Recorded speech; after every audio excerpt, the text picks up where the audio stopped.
আশা করি যে আমি 5 ওয়াক্ত নামাজ পড়ছি বলেই আমি অন্যদের থেকে উত্তম হয়ে যাচ্ছি, আমি কিছু দাওয়াতে সময় দিচ্ছি বলেই আমি অন্যদের থেকে উত্তম হয়ে গেছি, আমি কোনো হক্কানি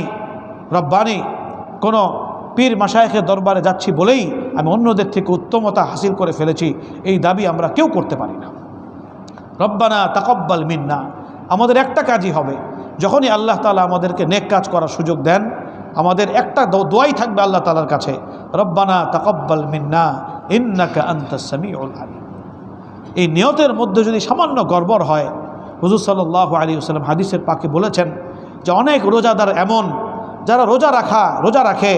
দিনভর রাতভর ইবাদত করে,